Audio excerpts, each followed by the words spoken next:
Raul, quem são os filhos na ótica do Espiritismo? Na ótica do Espiritismo, os filhos são os nossos companheiros de evolução que são colocados temporariamente sob nossos cuidados, a fim de que possamos ajudá-los a implementar a própria evolução, o próprio desenvolvimento na pauta da vida terrestre. O que é ajudá-los a implementar essa evolução? Traduzindo, significa o que no dia a dia? Trabalhar para que eles alcancem aquilo que vieram fazer na Terra. Naturalmente, considerando-se que a primeira escola que esses espíritos encontram ao chegar ao mundo é o lar, é a família, cabe a esse lar, a essa família, dar-lhes os implementos, as bases, os fundamentos, para que eles desenvolvam aquilo que vieram desenvolver. Chamados para esse mistério, inicialmente, estão seus pais. E, naturalmente, em função desses pais serem chamados em primeiro plano para dar suporte a essa nova vida, é natural que os nossos filhos recebam a educação fundamental, a educação básica da família. Não me refiro somente à educação em nível intelectual, à educação escolar, mas essa formação do caráter, a essa orientação de ordem moral, de ordem ética, de ordem de sensibilidade, de ordem artística, todas essas coisas que incrementam o progresso dos seres. A família, de acordo com a sua própria estrutura, deve oferecer à sua criança, para que ela alcance, repito, o desiderato para o qual reencarnou. Raul, por que nós, pais e mães, temos muita dificuldade, às vezes, em compreender que os filhos são seres independentes de nós? Exato pelo fato de que a mãe convive muito tempo com esse filho em sua intimidade orgânica. Para ela, ele é parte dela. Psicologicamente, é muito complicado dizer a ela que isso não é verdade. Ainda que intelectualmente ela o registre, ela o perceba, mas praticamente isso é difícil de conceber. Mas ele saiu de mim, não é? Então esse saiu de mim, ele é um pedaço de mim, ele é parte de mim. E isso faz com que, principalmente as mães, tenham um apego muito grande a esses filhos como patrimônios seus. De certo modo, isso é relevante, isso é importante, porque faz com que ela se ocupe com seu filho de uma forma que ninguém mais se ocuparia, com uma força interior que ninguém mais teria. Mas, por outro lado, isso é prejudicial, porque se ela admite que ele lhe pertence essencialmente, ela vai tratar com ele como trataria dos seus cabelos, como trataria hoje eu vou fazer, amanhã não, hoje eu vou pintar, amanhã não, vou deixar, vou cortar. Então, e os filhos são seres à parte de nós, eles são seres independentes de nós. E muitas vezes, quando eu quero cortar o cabelo, eu não devo cortar o cabelo. Quando eu quero dizer tal coisa a ele, não é o melhor momento de eu dizer. Se eu me apercebo de que ele é uma outra criatura, eu terei todos esses cuidados. Mas se eu acho que ele me pertence, eu não terei.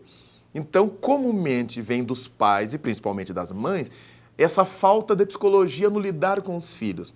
Na hora que os filhos estão mais encrespados, é que elas querem dizer-lhe as verdades. Elas acham que ali é que elas têm que educar, ali é que elas têm que ensinar. E isso não se faz com nenhuma pessoa. Todas as vezes que nós queremos nos dirigir a alguém, transmitir uma mensagem a alguém, nós precisamos verificar o momento desse alguém.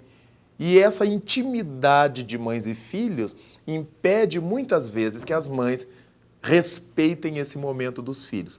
Como são seus filhos, eles têm obrigação de escutá-las. E não é bem assim.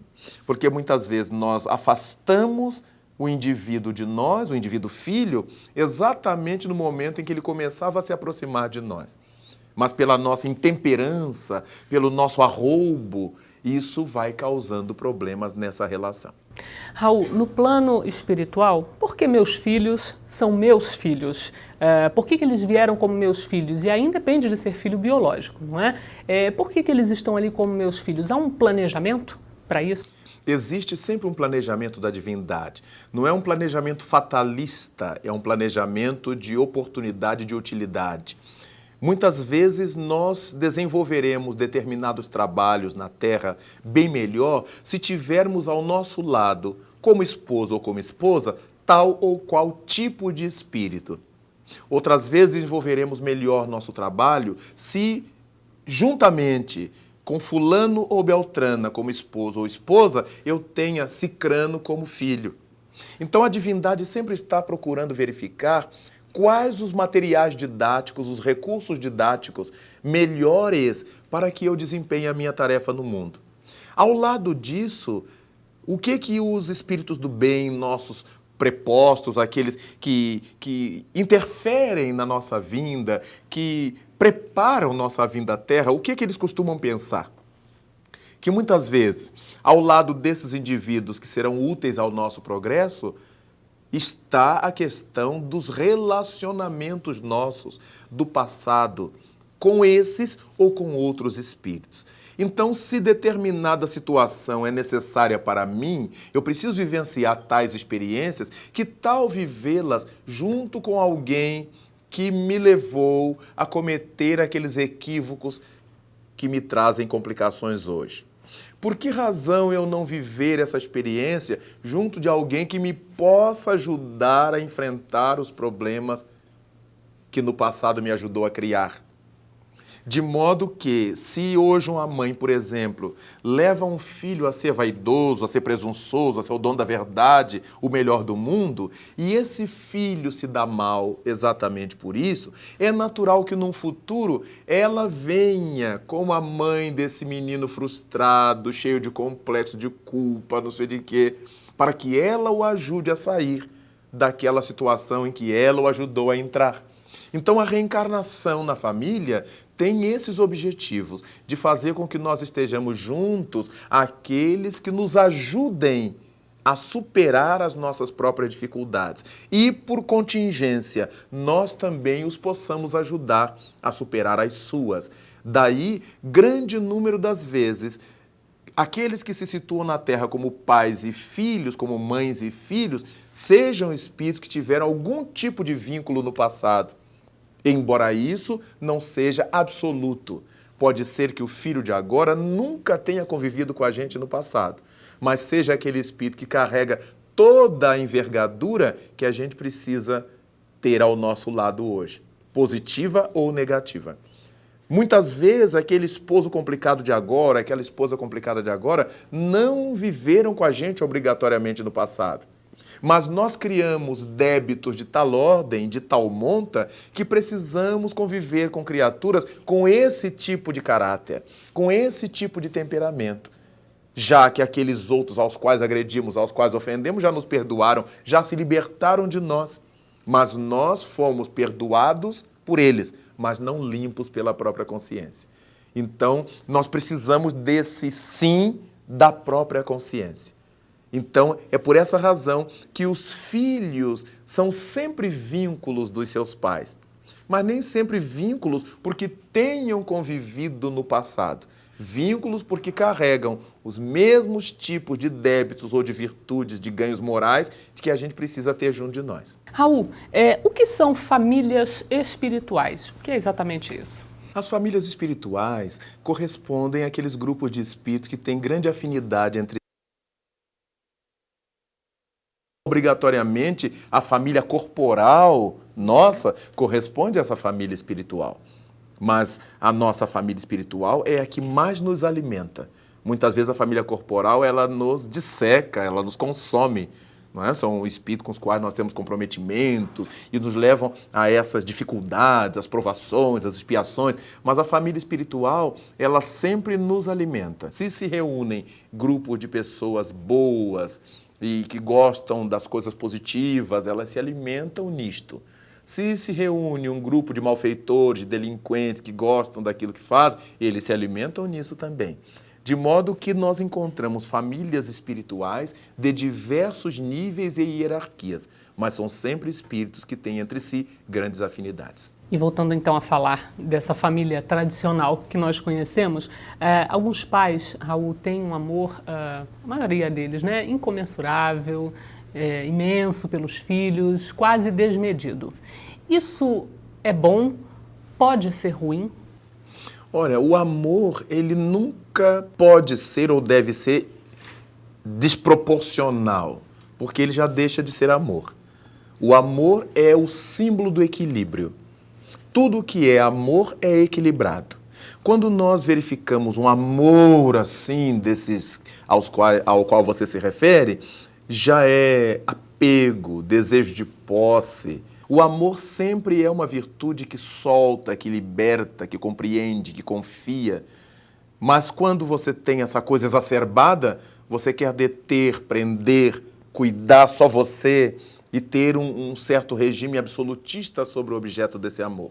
Claro que aí já existem as pontas humanas do desequilíbrio.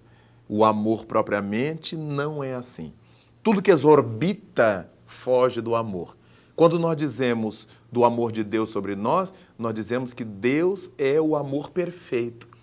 Porque tanto você como eu, como vizinho, recebemos as mesmas dádivas de Deus, independentemente de ser negro, amarelo, vermelho, alto, baixo, gordo, rico ou pobre. E as mesmas oportunidades de sofrimento. As enfermidades, as frustrações, as dificuldades da vida de modo geral.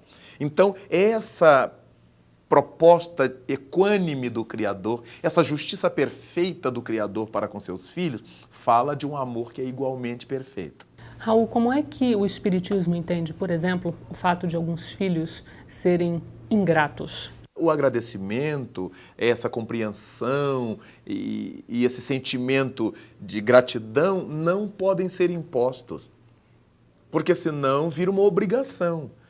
A gratidão é um impulso espontâneo da alma. Quando alguém lhe dá alguma coisa neste momento, imediatamente você diz muito obrigado. Você não vai para casa raciocinar, refletir, fazer como é que eu vou agradecer, vou mandar uma carta. Não, você é espontâneo. Muitas vezes nós albergamos na condição de filhos velhos inimigos do passado, velhos adversários do passado, que vão aprendendo a gostar de nós como seus pais nesta existência, mas volta e meia eclode dentro deles algum sentimento aversivo que eles não sabem bem explicar de onde vem. Racionalmente, conscientemente, eles amam a esses pais, mas instintivamente, como dizia Freud, há pulsões internas nessa alma que fazem com que elas, em dado momento, despautem e se desequilibrem. E nesse desequilíbrio pode estar presente a ingratidão. Nenhum pai deveria esperar a gratidão dos seus filhos. Se ele sabe que seus filhos não lhe pertencem, que essencialmente são filhos de Deus, são irmãos nossos, porque são filhos de Deus como nós, então nós esperamos que eles sejam felizes, que eles se desenvolvam, que eles cresçam. Se eles vão me agradecer ou não, deveríamos deixar isso em segundo plano. Se nós criamos os filhos esperando que quando eu esteja velho eles me alberguem, que quando eu esteja precisando eles me atendam, então nós vamos sofrer muito no dia em que isso não aconteça. No Evangelho segundo o Espiritismo, Santo Agostinho trabalha a ingratidão dos filhos pelos pais. E há um momento em que ele coloca uma reflexão de uma mãe dizendo: se meu filho é assim, um de nós pecou, um de nós é culpado. Raul, eu queria terminar essa entrevista fazendo uma última pergunta, que é a seguinte: qual a maior lição, o maior aprendizado que pais e filhos têm nessa convivência? A maior lição que nós tiramos dessa convivência é a de que todos nós temos o que dar e todos nós temos o que receber. De modo que é muito bonita essa relação de crescimento recíproco. E ao cabo de tudo isto, pais e filhos cresceram para Deus, porque é esse o projeto da divindade. Que o lar seja esse cadinho, essa oficina, onde nós nos elaboramos para a felicidade. Raul, muito obrigada por essa entrevista.